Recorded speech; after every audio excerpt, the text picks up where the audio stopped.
Of the Patriots Beat podcast here on the CLNS Media Network. I am Mike Kadlick, joined by 98.5 The Sports Hub's Alex Barth, as always, and we are here to preview the Patriots' Christmas Eve matchup against the Cincinnati Bengals coming up on Saturday. Before we do that, however, want to get into some Patriots news. We haven't had much Patriots news prior to these previews lately, but first thing I want to talk about is Bill Belichick this week he's been rather non-committal to Mac Jones as the Patriots quarterback the rest of the way here. He was asked yesterday if Mac would be starting these next three games, and all he basically said was, we're just worried about Cincinnati. I don't know what to make of it, Alex. It kind of seems like Belichick just sort of doing his, I'm not going to get into that nonsense, we're just here to play the games. But at the same time, he's talking up Joe Burrow like crazy. He has had this mantra of Mac's our quarterback basically ever since they cut Cam Newton. And that's changed drastically. Again, this year with Bailey Zappi and especially now when it comes up. But what do you think of this? Is this just Belichick not giving in, or is there something to this? I think Bill's fed up with the whole situation. And the whole situation, just dealing with a team that's not performing up to the level, right? Right. Sitting in that presser today with him, first of all, he's 30 minutes late, which happens. It's not a knock, but you could cut the tension in there with a knife. He was just it was not about it. And I think he's just sick of answering questions because the questions have been repetitive, and that's not a knock on the people asking the questions. The issues for the team have also been repetitive. And so naturally you get repetitive questions. And I think he's just sick of it. So I do think there's something to him not just saying, what are you talking about? Not starting Mac. He's our starting quarterback. But I also just think that he's not giving those press conferences a ton of attention not in the right mood. now. Right, yeah. Yeah, he's just over it. It's interesting, though, because if they're really going to make a move off of Mac Jones, this is not the time to do it. No, it would make absolutely no sense. It would. Well, right. So here's what's tricky. And regardless of what you think of Mac Jones, and here come all the people in the comments saying I'm a Mac apologist, I need to get over it. Mac's the worst quarterback to ever play in the NFL when he's not even the worst quarterback in his division right now. If you move off Mac Jones now, that's it, right? He's done. There's no coming back from that. You're giving up on Mac Jones. And then it's back into the quarterback carousel this offseason, which I've said before and I'll say again is the last place you want to be.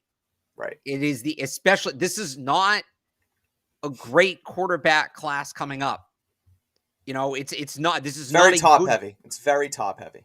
Even at the top, I think there's questions about Bryce Young and CJ Stroud. I really think there Bryce are. Young. I think Bryce Young's going to be a stud. We're going to get into that plenty of times here, but I do too. I don't think he's at that Trevor Lawrence level, right? I don't think he's one of these. I don't know that I take him first overall. It depends on the team. I really like Will Anderson. I do. I'm a huge fan of his, but we'll do all that down the road. Right. After those two, who even if the Patriots lose out, they're not getting that high in the draft. They're just not. Right. It would just be a really weird time to move on from him. And for the most part, you give a young quarterback 3 years, unless it's an absolute unmitigated disaster. Here's what I'd say. Kind of what we're looking at here, Barth. It's not Mac's fault, but... Well, here's the other side of it. Look at the whole picture, right? Right. Was last year an unmitigated disaster? No, he took them to the playoffs. So, and no, it proves my point exactly what you just said. You go from a year where, yes, he kind of fell off at the end, but he was never as bad at the end of last season as he is now. Right. Right? You go from a year where he was good enough to take them to the playoffs.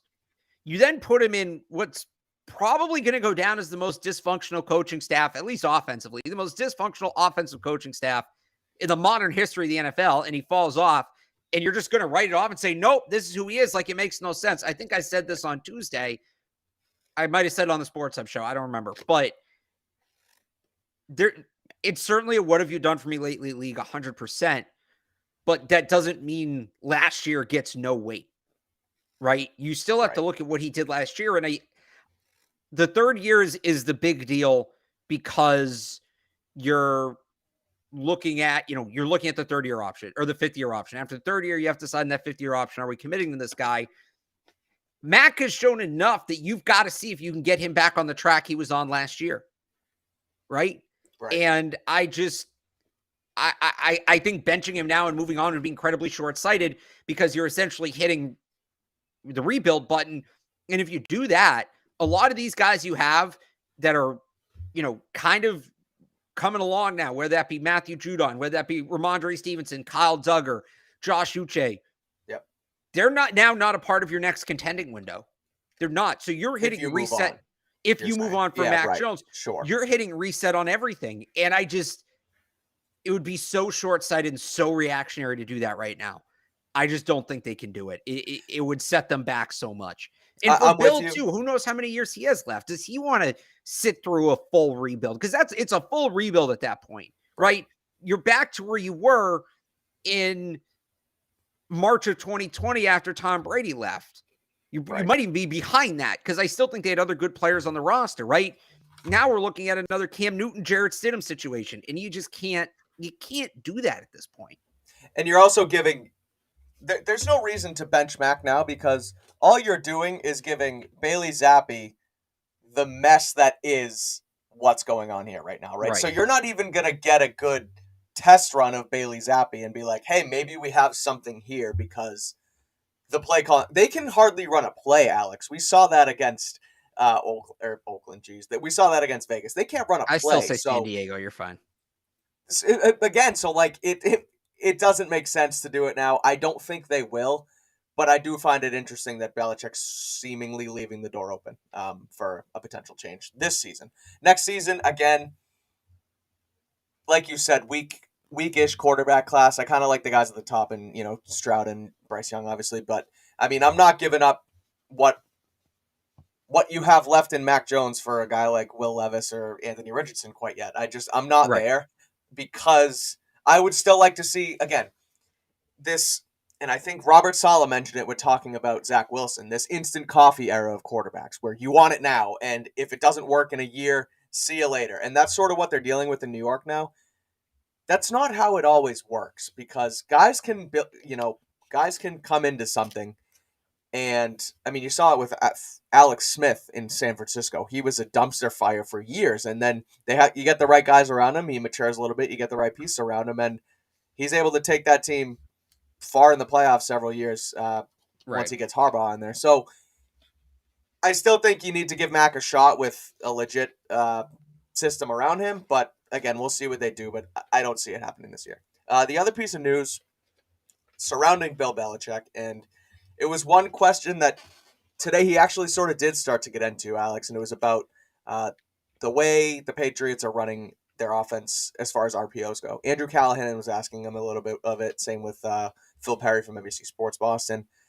They're sort of using this RPO package a little bit especially with a guy like Marcus Jones, and they're sort of starting to, I mean, they've used a little bit of it all year, but we've seen it a little bit more over the last couple weeks. They're building off it a little bit. So what did you take from, Bill's comments today, and is there something to this? I mean, it was just really interesting. I wish we had the transcript because I would love to go back through and read it. Me it was too. Really interesting basically as to why they don't run certain routes on RPOs and specifically in breaking routes, glance routes, it's basically a slant route. It's a little different, but instead of explaining all of that, right? Is it fair? Would you say that's fair if we just discuss this in the context of slant routes? Sure. So works for me. Bill was asked why they only run their RPOs with bubble screens, and he basically said that the point of an RPO is pairing an inside run concept with an outside or outbreaking passing concept and stretching the field horizontally. And that in itself is not incorrect because that is a philosophy of RPOs. You're fine. And the ultimate philosophy is misdirection. So I'm not saying what he said. What he said is not incorrect. It's not. It just omits a lot. It does. Right? I'm with you. When I heard this too, and you can keep going, but when I heard this too, it doesn't make sense. And then they kind of asked him, well, why can't you mix an outside run with an in-breaking route, and you can do that. The Niners do this a ton. I did it in college. It works all the time on Madden. Yes. We got way less relevant there as we went on. Yeah, I know, right? But like their point still stands. Like you can go stretch left with the slant from the right side coming over, and you're pulling the defense that way. Yep. And read the backside backer. Bill and go watch it. Bill's press was on YouTube and it's on the Patriots website. Whatever. I am paraphrasing here a little bit, but basically said that, well, that's play action. If you're trying to create motion to throw behind the defense, that's play action, which again in itself isn't incorrect. But you can also, a play can't be, you can't have a play that's a play action RPO. Like that doesn't make sense because play action by definition is a fake handoff designed pass. Like a play action play has to be a pass. It cannot be a run. Right. If the quarterback is deciding to hand the ball off or throw it, now it's an RPO because there's both options there, but it can't be play action because there's a run element involved in play action doesn't have a run element. So like maybe it's a terminology thing. Like I'm driving home, I'm thinking about this. Maybe they call certain RPOs play action. Like maybe that's what, because this has happened in the past where we talk about something externally and we ask Bill about it and there's this, or one of the coaches about it or a player, and there's this sort of disconnect. And then later we find out that it's basically just them calling one thing something else or us calling one thing something else. So it would be a really weird thing to do on their part, like terminology wise. And some of this too is just Bill Belichick BSing, right? Which is what he always does at press conferences, what every coach does at press conferences. Right. So maybe he's more so Bill than others, but continue. Right. Maybe he's sort of BSing around it. Maybe there's a terminology issue here, but if you take what he said at face value, it kind of explains why their RPO packages isn't that big because they don't view RPOs in the same way other teams do. They view it as a much more limited concept than 100%. Most other teams do, because most other teams will throw slants off of that. You can throw fades off of it. You can throw hitches off of it. You can pretty much throw any single breaking route. You're not going to throw a double move because the ball needs to be out quick. And that's a whole, tenet of the concept. The ball has to get out quickly, but you can throw pretty much any route. Now there's certain things you wouldn't pair, right? You wouldn't pair an RPO halfback dive with a slant from the slot because, like Bill said, you would be packing everybody space into the middle of the field. Right. You can't just do whatever you want. You can't just pair run A with run B or pass B and suddenly it's an RPO. But the specific examples he was given, I don't think applied there. Yeah. So again, I'm really interested to go back and read the transcript, but it was very confusing and it explained a lot all at the same time. Because it feels like they're trying to run these new era of football schemes without actually having the full understanding of it. Because they've never ran this stuff before, and all of a sudden you're trying to do it with guys in place like even Bill Belichick and Matt Patricia, who never mind haven't done offense their entire career. They haven't run these RPOs and these new concepts. And so it's like it feels like it's limited because they hardly understand it themselves. So my question becomes, this is one of the first questions I had, and I texted this to Evan, actually. I meant to text you. When they see this stuff on tape from the opponents running it, right? What do they think it is?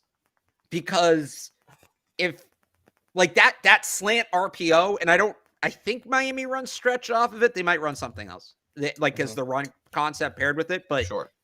I mean, how many times have we seen that quick slant RPO from Miami kill the Patriots? Right. So it happened week 1 against Jalen Waddle. Goes for 6, easy money. Yeah. Right. So I guess what do they think that is when they watch that on tape?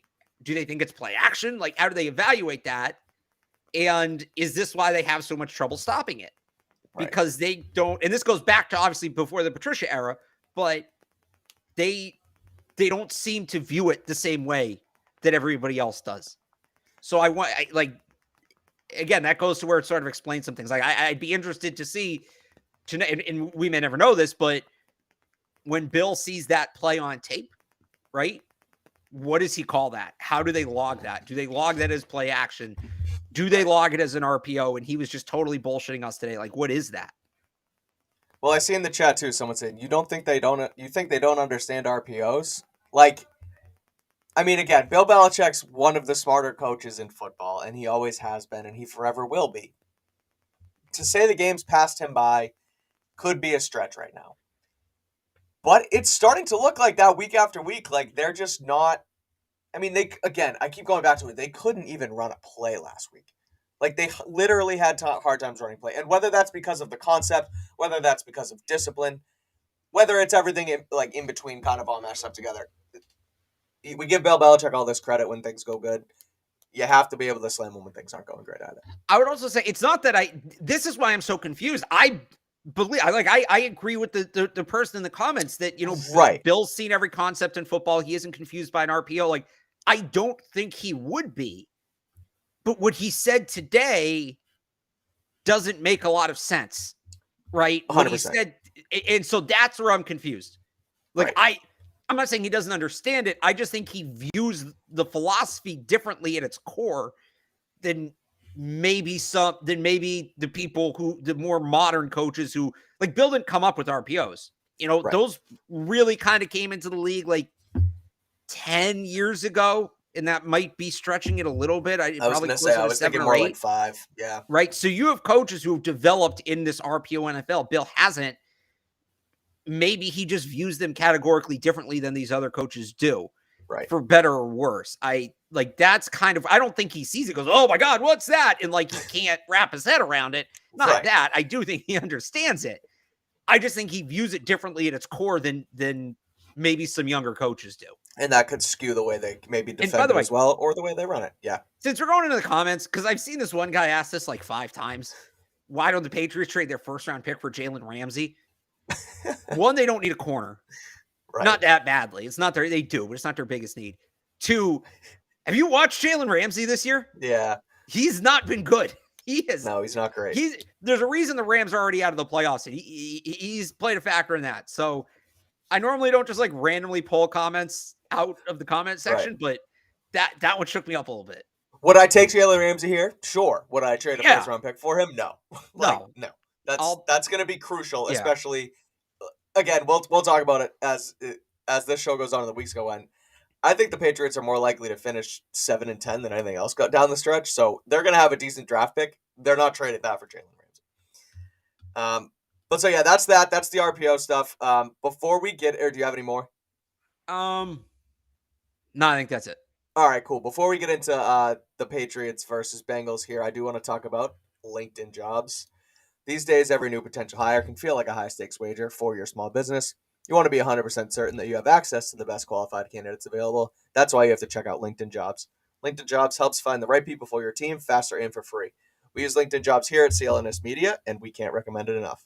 It's super easy to post your job, then just add your listing and the purple hashtag hiring frame to your LinkedIn profile to spread the word that you're hiring. Simple tools like screening questions make it easy to focus on candidates with just the right skills and experience so you can quickly prioritize who you'd like to interview and hire. As we inch closer to 2022, now's the perfect time to add the right team member and end the year strong. It's why small businesses rate LinkedIn Jobs #1 in delivering quality hires versus leading competitors. LinkedIn Jobs helps you find the qualified candidates you want to talk to faster. Post your job for free at linkedin.com/beat. That's linkedin.com/beat to post your job for free. Terms and conditions apply. I don't think Mac Jones is going to have to use LinkedIn Jobs or linkedin.com/beat, but we'll see what happens. I don't see it happening. We just touched on it, but anywho, let's get into Patriots versus Bengals. And let's start with this Patriots offense versus Bengals defense. I think that's the way to start here because the Patriots offense is basically under the microscope, and it has been for 16 weeks now. But, Alex, I just don't know. I don't know how they do this week against this Cincy team all around. But even their defense, the Cincinnati defense, they started 4-4. They've won 6 in a row. A lot of it's in part to Joe Burrow in the offense. A lot of it's part to the defense as well. The defense is playing really well over the last 6 weeks. They're allowing 20 points per game. We talk about having guys on all three levels here on this show. Looping in the injuries, defensive end Sam Hubbard will be out. He's out with a calf. But, I mean, they have a guy like Trey Hendrickson on the other side. Logan Wilson, who Bill was asked about today on the second level, is a solid linebacker, too. He leads them in tackles. And then they have two stud safeties in Jesse Bates III and Von Bell. Guys who you have to game plan for, right? We talk about that in this kind of the way this whole thing goes here, right? So, Patriots offense is just not great. They're running into a buzzsaw. How do they attack them, and what do you see from the Bengals defense? The one thing I will say is, so if the Patriots are going to have success moving the ball, and I know nobody wants to hear this, being conservative kind of makes sense. The Bengals are a very aggressive defensive unit. They're going to go out there. They're going to hunt turnovers. Like, that's what happened last week, right? The Bucs got up 17-0, and then all of a sudden the turnovers piled up one. Because suddenly the Bengals defense had nothing to lose, and they turned it all the way up to a 12. So, right. The screens, the draws, like that. Here we go. It's probably their best bet, and then build off of that. I hate to say it. If you're throwing into the teeth of that defense, they're going to capitalize. That's what they want you to do. You got to get the ball out of quarterback's hands quick. They are very, very good at stripping the ball from the quarterback. They got Brady a couple times last week on that. So what Brady turned the ball over 4 times last week? He turned it over 4 times, then he had 1 or 2 other fumbles that the Bucs recovered. So it could have been as many as 6. Like, you got to protect the football, right? Move incrementally. And that also helps the defense too. I think this is one of those games, and I talk about this all the time, shorten the game, right? Limit the total number of drives, limit the total number of plays. Don't give the Bengals any margin for error, because you don't have any. So you can even the playing field that way. That's the best bet. Now, is it enough? I don't know. They're going to have to create after the catch, which they did not do a good job with against the Raiders. No. They didn't. No. And once again, we didn't see Kendrick Bourne on the field a ton. Tyquan Thornton wasn't very involved. Like, we kind of took that step back from the Cardinals game. Right. If they can go back to that. A step back from the Cardinals game is an understatement. And I'm not saying you're wrong, I mean, I'm saying that maybe we're looking into the disaster in the desert way too much to take away from the offense, but there was nothing there. So a step back again, an understatement.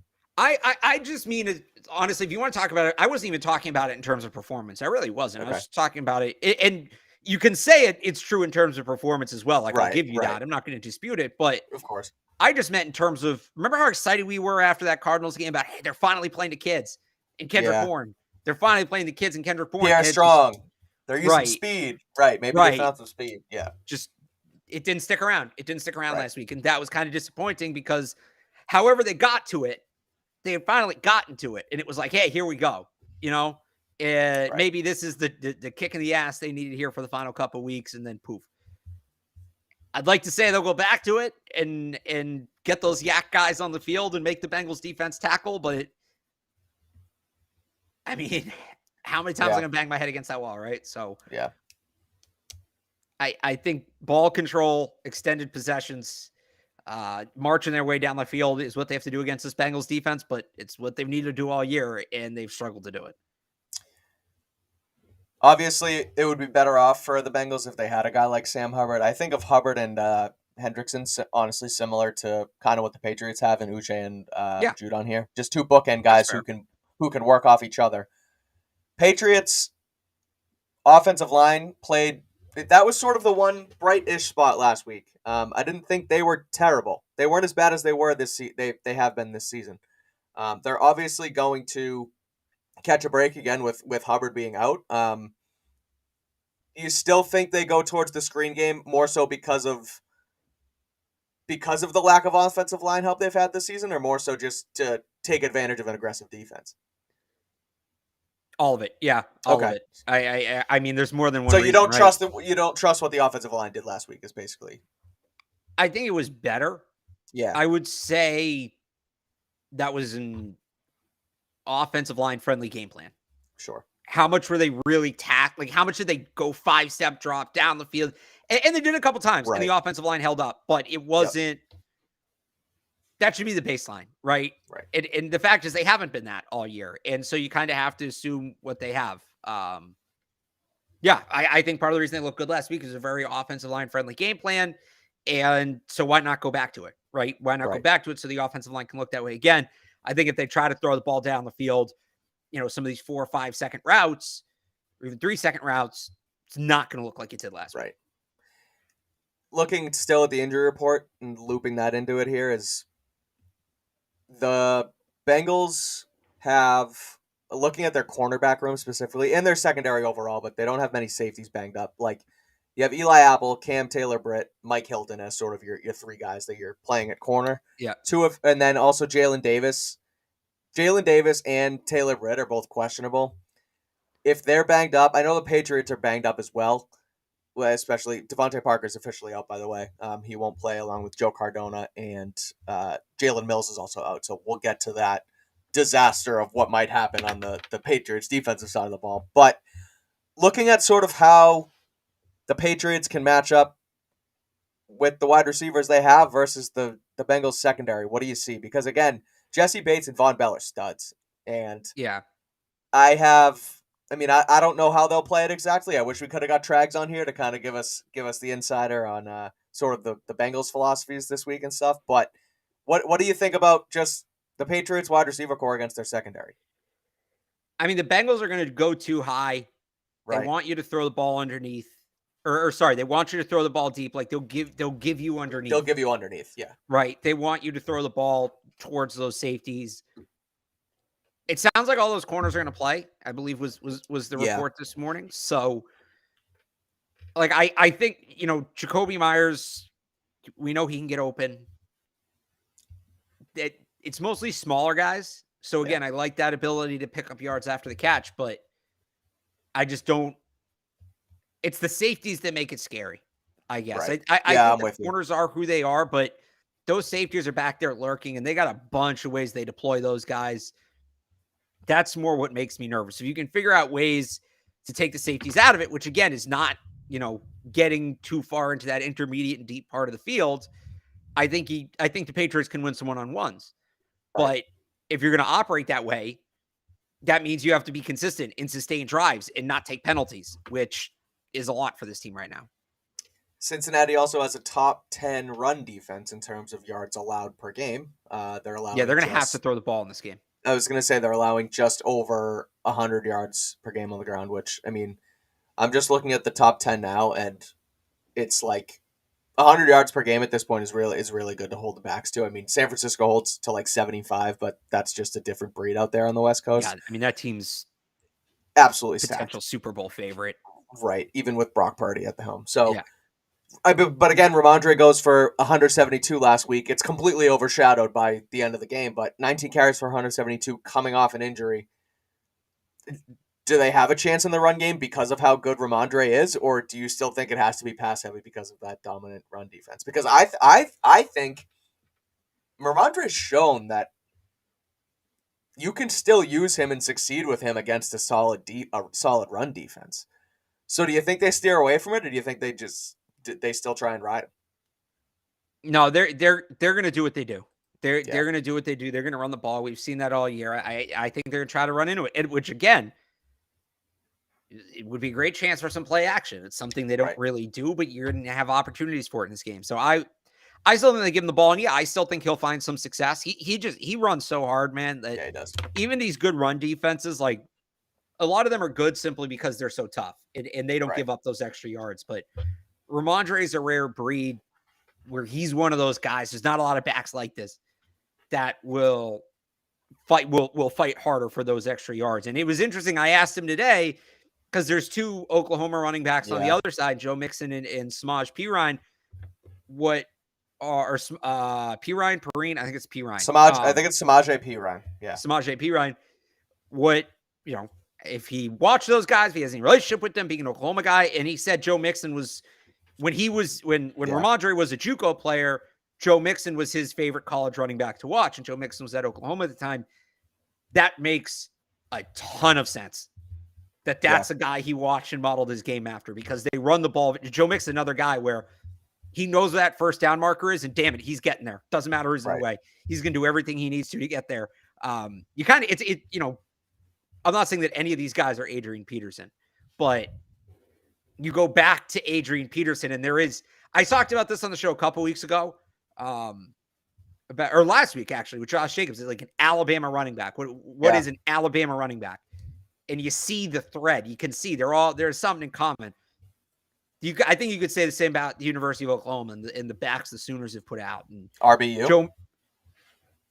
Are they? No, it's still Bama. It's still Bama. I'm with you. The trail goes back further. Like, Oklahoma's had a ton of great backs recently, but man, we're going to go back to Sean Alexander, like, continuously. That whole Derrick Henry, Mark Ingram. I mean, even guys like TJ Yeldon and like some of those other guys, right? Like, there was just so many that got there. Yeah. Yeah. But Oklahoma's had some great backs the last couple of years, and Trent Richardson. They all have Glenn Coffey. They all have that same thing in common, where they're all very versatile backs. They all run very hard. They all play.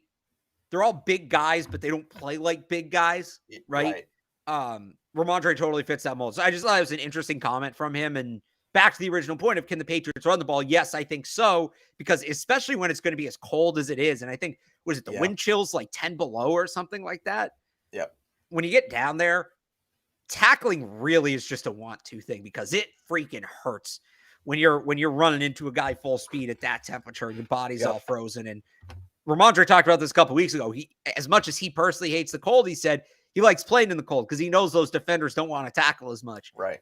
I think he comes out juiced up for this game. I think he comes out with his hair on fire, keeps the motor going, and I think he could make an impact in this game, as good as the Bengals' run defense has been. It's funny you mentioned when we were there and you asked about the Oklahoma stuff. You know, a guy like Samaje Perine, who I remember him and Mixon together. They were together at Oklahoma as well, because they played together with Baker Mayfield. And I just remember, you thought of it as Perine's the bell, not the bell cow, but the big back who just you slam the rocket with him, and Mixon's sort of the flash in the pan, throw a swing route to him, and he goes for 80 yards. But it seems like the way the Bengals use him, and when Mixon's hurt as well, he racks up receiving yards and receiving touchdowns for them. So again, I didn't really think of it until you asked it today, but him and Ramondre are definitely that same build, right? Where it's like you think they're just a ground and pound guy, but you can get them the ball in space. And Ramondre's talked about it ad nauseum this year, just how hard he worked to become a receiving back this offseason.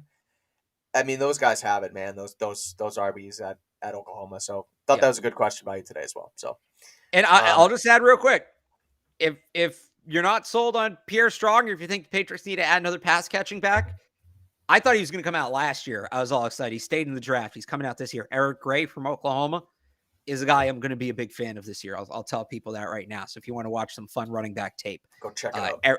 The train keeps going. Eric Gray is another good one. Any more thoughts on the Pats offense versus the Bengals defense before we shift over to yet another disaster class, which might be Joe Burrow against these guys? No, I think I'm good. Cool. Well, before we get into it, I do want to quickly give another shout out to our friends at Rocket Money, Alex, because if I can find this here. Do you know how much your subscriptions really cost? You probably don't, as 80% of people have subscriptions they completely forget about. Most Americans think they spend around $80 a month on subscriptions, when they actually spend closer to $200 or more. It could be an unused Amazon Prime account, a Hulu account, ESPN Plus, whatever it is. It never gets streamed, and they're just draining your bank account. You could be wasting hundreds of dollars each month on these subscriptions, and you don't even know it. That doesn't happen to me anymore, because there's an app I use called Rocket Money. It used to be known as Truebill, and I love it. Can't get enough. It shows you all your subscriptions in one place, and then cancels for you whatever you don't want. Rocket Money can even find subscriptions you didn't know you were paying for. You may find out you've been double charged for a subscription, and you didn't even know it. To cancel, all you have to do is press cancel, and Rocket Money takes care of the rest. Get rid of useless subscriptions with Rocket Money now. Go to rocketmoney.com/PatsBeat. Seriously, it could save you hundreds per year. That's rocketmoney.com/PatsBeat. Cancel your unnecessary subscriptions right now at rocketmoney.com/PatsBeat. So I prefaced the Pats offense versus the Bengals defense as sort of something that could turn into a disaster, mainly because of the Patriots' struggles on offense. as we talk through it, and the more I think about it, that's not the story in this game. I don't think. I really think it's. Yeah, I was tempted to push back when you said that. Yeah, it's. As I prepped for the show, I was kind of just I was thinking just the way the offense is for the Patriots, a disaster. That's what it is. But man, the way this is coming together with the Bengals winning their last 6, Joe Burrow playing like an MVP, scoring 26 points per game, winning 6 in a row, versus this Patriots defense that Jalen Mills at corner is out officially with a groin again. Jack Jones is questionable with a knee, and John Jones is questionable with a chest. They were limited today, so those are up in the air here. The Bengals have Joe Mixon, they have Jamar Chase, they have T. Higgins, they have Tyler Boyd, they have Hayden Hurst, they have Samaje Perine. I could keep going. Their offense is absolutely stacked. Alex, I don't know how they stop these guys, and we'll talk about it in sort of predictions and how the Bengals are only 3-point favorites in this game, which kind of blows my mind. It feels like a trap game. It's one of those things where bettors talk about it, how somebody knows something or there's something in the air, and it's Bill Belichick versus Zach Taylor, and I just don't see it. I don't see how they're going to stop these guys on offense. What do you think? So I actually understand that spread a little bit. First off, you get 3 points the home team by default gets 3 points. So they really think that on a neutral field, the Bengals are a touchdown better than the Patriots. I think the weather factors in. I know, but the other thing I'd say go ahead. Is when the Bengals offense has struggled this year, it's been because of pass rush. Joe Burrow is still a little twitchy under pressure, and he's not as bad as, a guy like Zach Wilson or, some of these other younger quarterbacks in the league, or even Kirk Cousins, who sucked under pressure this year. But he's not handled pressure well, especially when it's coming right at him. He's had 19 passes batted down at the line this year. Not only is that a league high, his batted pass percentage, which is just over 5%, is actually the second highest. If it finishes at that number, would be the second highest in the league since 2019 for a single season. Only Baker Mayfield's been higher, and Baker Mayfield's not tall, right? That makes sense. Kyler Murray, percentage-wise, has had less passes batted down than Joe Burrow. And a lot of, I shouldn't say batted down, batted, because a lot of those have actually been batted up and turned into interceptions. Sure. So the Patriots pass rush is the leveler here, because they're not going to let Joe Burrow, as long as they keep it going, light them up. They're not. They're going to be in his face, and the Bengals offensive line is a lot better than it was last year, but that's not saying much. It was atrocious last year. Shout out Teddy Karras. He's a big reason why they've been better. They miss him. Great guy. Them continuing to push the pocket is going to give Burrow happy feet. He is going to struggle with that. The question to me is, can they do it for 60 minutes? Because what happened last week was they put so much on that group. In pass rush, I don't want to say you don't go 100% on every play, because you do go 100% on every play. But you scheme it differently. Right. It's, you might have one move that's like your go-to move as pass rusher, right? You might, for a couple of plays, you don't run that move. You run a couple different moves that look like it, and you're setting up for when you get to a gotta have it down, that move hits, right? But they kind of go, 3rd and 10 for the game throughout the whole game. That's what they did last week against the Raiders. And what happened was at the end of that game, all the gotta have it moves were gone, and they were a little spent, and they kind of went more vanilla. Some of this is the play calling too. And it's kind of chicken or the egg. Were they more conservative because, they had to call it more conservative because the players were gassed, or did the players look more conservative because of the play calling? Who knows? But they didn't have it there at the end of that game, right? And you can't give the Bengals an inch, because they could pass rush for 50 minutes. If they start to fade in those last 10 minutes, based on what we've seen from this offense, the game's probably still close enough that Burrow and that offense can use those last 10 minutes to pull away. Right. That's what I think you're afraid of as a Patriots fan. If the pass rush can bring it for 60 minutes, they are going to give Burrow fits in this game. It's been, again, he hasn't been Zach Wilson level bad, but he's not. It's like a 30-point drop off in QBR. It goes from or in passer rating. Sorry, it goes from like 120 to 90. So they can mitigate him a little bit, but they've got to keep doing it throughout the game because, like you said, Right. in the secondary, they're banged up, and the Bengals are big receivers, right? T. Higgins is 6'4". Tyler Boyd's, 6'2", 6'3" in the slot. Jamar Chase is somehow only 6'1". I thought he was 6'4". He plays 6'4". Yeah. And with Jalen Mills out, you're talking about, 5'10" Jonathan Jones, 5'8" Marcus Jones, 5'8" Miles Bryant. There's just natural separation there that you're not going to be able to overcome for 60 minutes, regardless of how well those guys played. Marcus Jones played great last week on Devontae Adams, and he had some good reps against Mac Hollins. But what the Raiders figured out late in that game is Mac Hollins is 6'4", and Marcus Jones isn't. And they started exploiting that, and I'd expect the Bengals to do the same thing.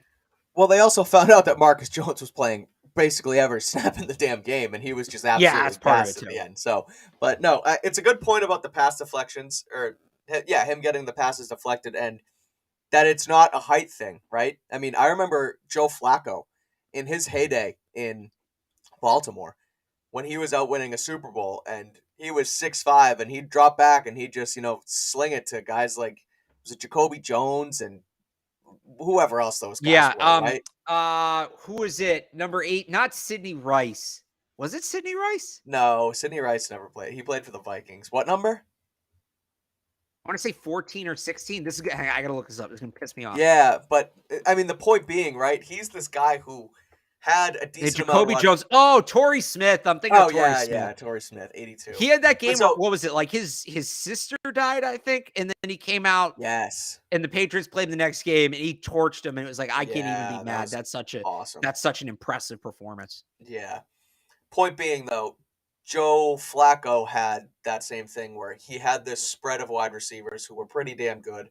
He could drop back and just sort of pick teams apart, but there was something to the way he threw the football, and he had a lot of passes deflected, despite his height and the way he could just spread the football around the field. I still think that the way this secondary is so damn depleted, you don't have to. I mean, again, you worry about the pressure and batting the ball down, but it's like, it doesn't even seem like the Bengals, the recipe doesn't have to be that tough. It's just get the ball to Jamar Chase and T. Higgins and Tyler Boyd, and they're going to beat up on guys like Marcus Jones. And what are you going to have to go to Shaun Wade and Miles Bryant? Like, I mean, they should go to Shaun Wade. They refuse to do it, but they should. But you really think Shaun Wade's ready to go against T. Higgins in basically his first full reps of NFL football?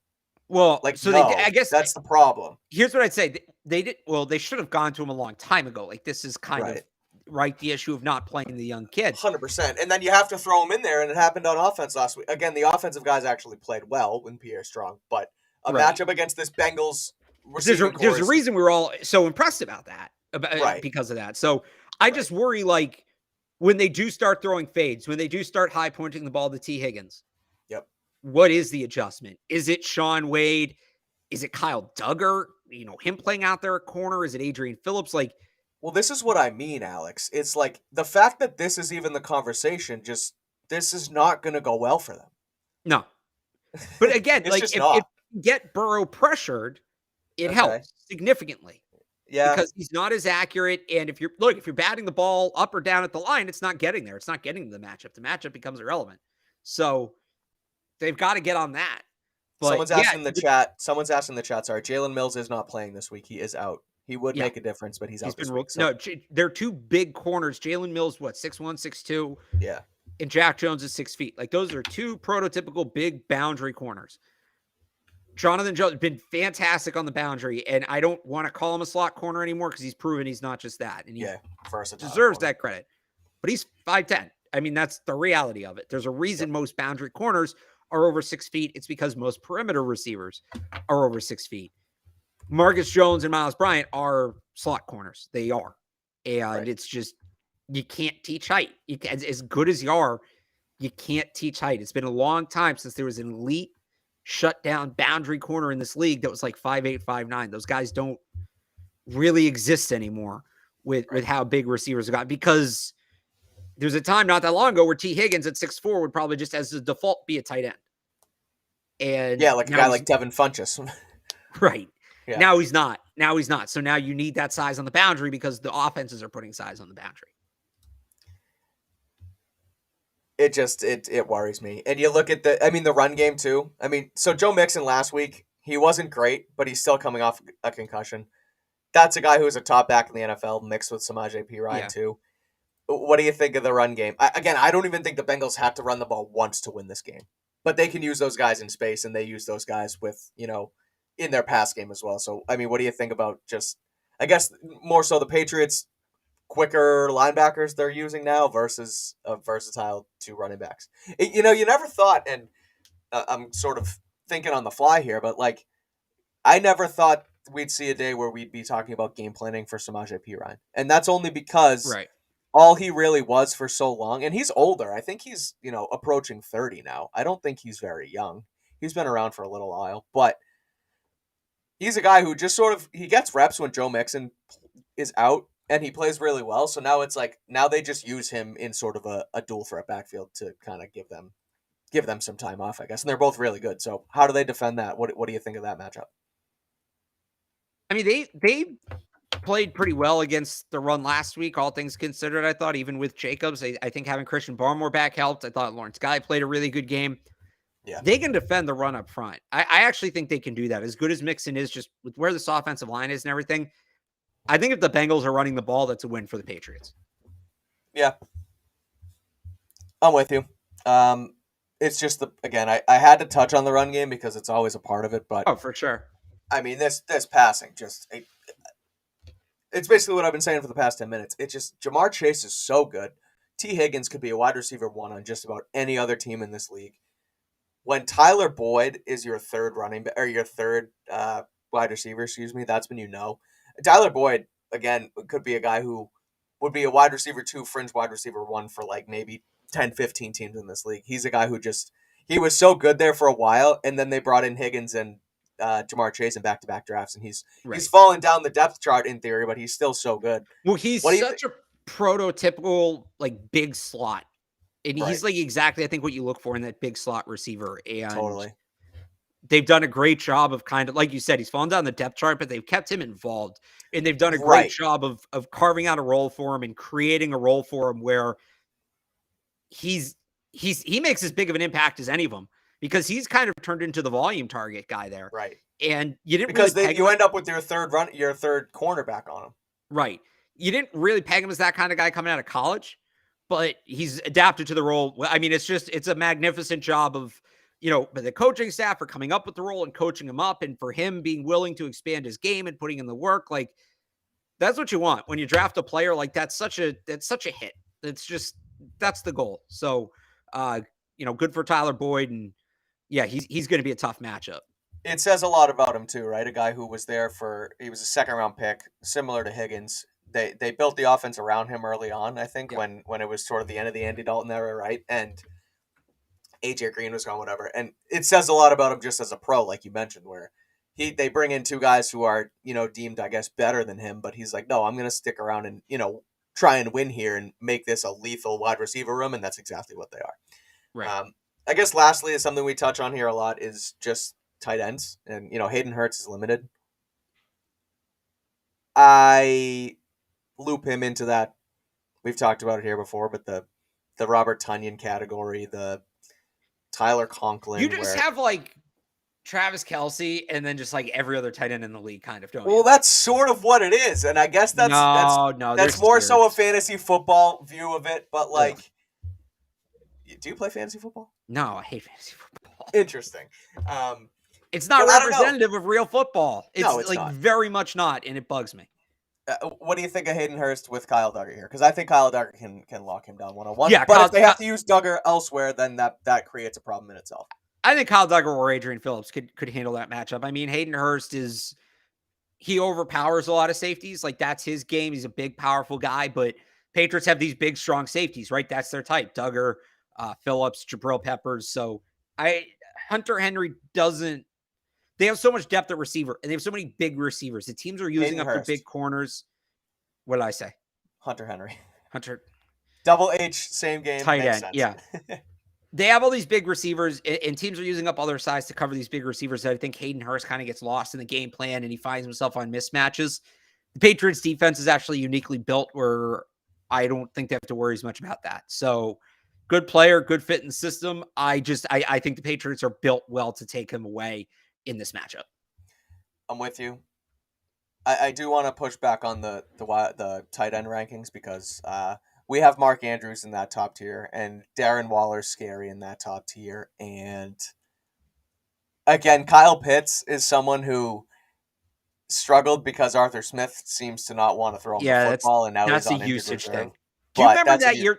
What random tangent? But the Falcons. We love random tangents here. Do you remember that it was one of the years Sark was there?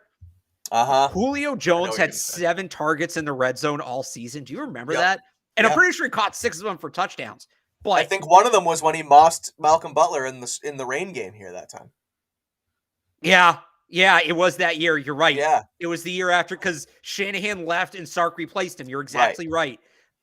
Like, and I've always I have a friend who's a Falcons fan. I bust his balls about that all the time. Mm-hmm. And now with Kyle Pitts, like it's a different coaching staff, like altogether totally different administration. Yeah. But they're still doing it. Yeah. Like, is it just a Falcons thing? Like, it's just mind blowing to me. So I think Kyle Pitts rules. I think he's a really good player. I loved that draft pick. Yeah. And then they go out and they draft Drake London. It's like, well, draft somebody who's like small and quick. I know. And besides that, I thought they killed the draft. I know we're doing Falcons beat right now, and it's weird, but I'm sorry. This is like one of my favorite to the Falcons beat podcast. Yeah. But it also kind of proves the point we've talked about with the Patriots. The coaching staff can make the talent of the players irrelevant. You look at that and say, well, he has no catches in the red zone. Julio Jones must suck in the red zone. No, like clearly he doesn't. Right. Nobody who watches the games would say Julio Jones sucks in the red zone. He is one of the greatest red zone receivers this sport has ever seen, which makes it all the more perplexing. You just got to throw him the damn ball. That they threw him 7 targets, and it's not like they weren't getting down there. They just weren't doing it. They were running the ball, or who was their slot guy that year? They kept throwing it in the slot. They kept trying to run like Diggs and turn him into Edelman, and it just didn't work. Yeah. Who was it? That's going to kill me. It wasn't Russell Gage. Was it? Could have been. Who else did they have? It was Calvin Ridley. No, it wasn't Calvin Ridley. I would remember that. Oh, okay. No, so Calvin Ridley was on the boundary opposite Julio. Oh, it was Marvin Hall. Oh, that's so stupid. Yeah, let's scheme it up for Marvin Hall in the red zone. Like they also had Mohamed Sanu. They had like decent receivers. Oh yeah, that was when they traded for Sanu, I think, right? That was the year. No, they traded for him in 18 because it was 19. They traded for him in 19. Oh, okay. Well, anyway, Nikhil's rookie year because Nikhil got anyway. We don't need to revisit that. Yeah, no, yeah, this is good stuff. But how do we start this? I pushed back on you saying that I only have Travis Kelce and we're talking about, and then we're talking about Kyle Pitts. Yeah. That was a great Kyle Pitts tangent right there. Yeah, that's good stuff.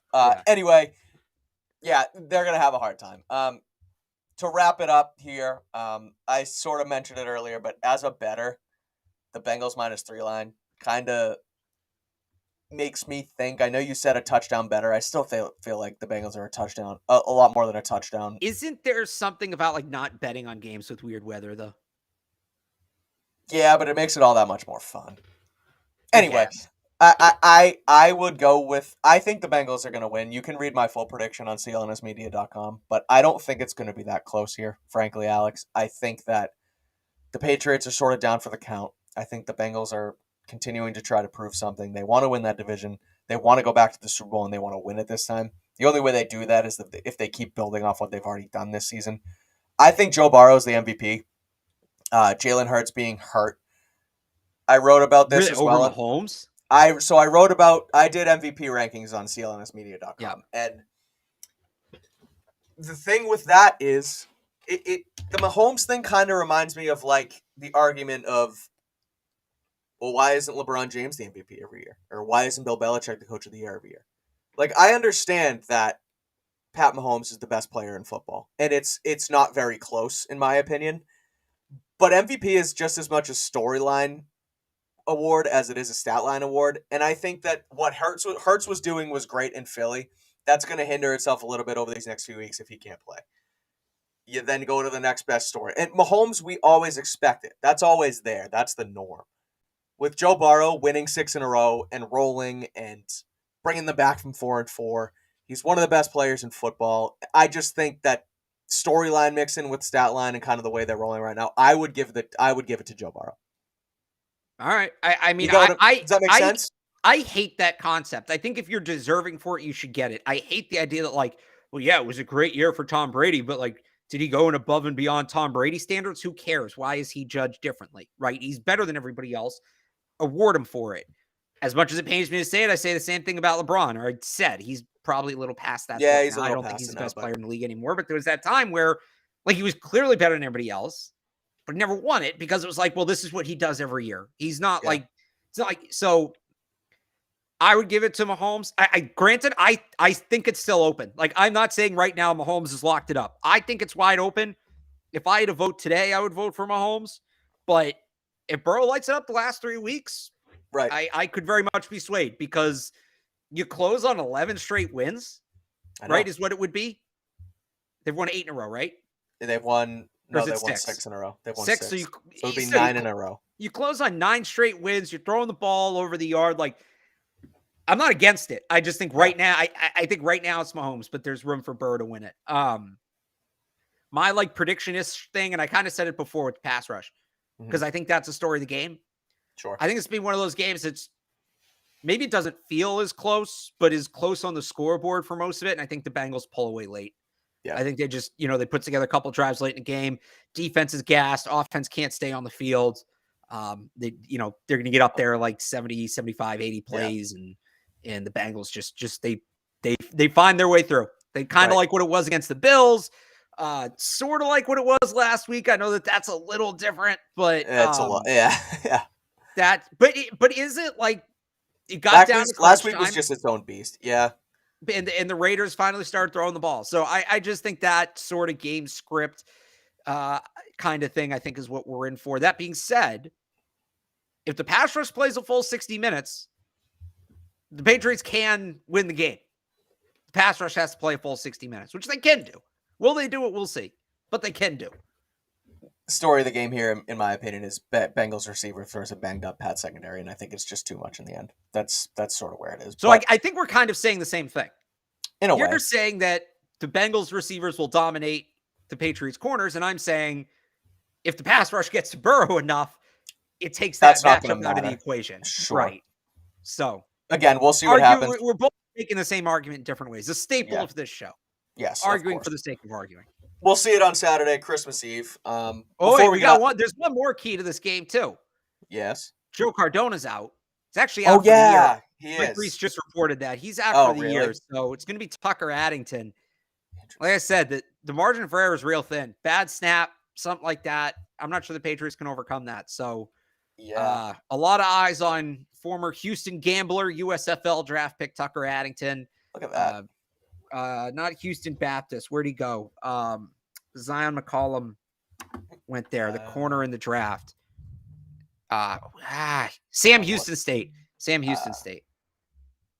So you're a better man than me that. for knowing where Tucker Addington went to college, Barth. But no, it's a big element. You're right, because the special teams have been off and on this year as well. Sometimes they're great. You have Marcus Jones winning games, and sometimes they're awful when Jabril Peppers is whatever happened last week with the block punt. So again, that's a good point. Didn't think of it. Cardona out for the year is tough, but ultimately Bengals win regardless.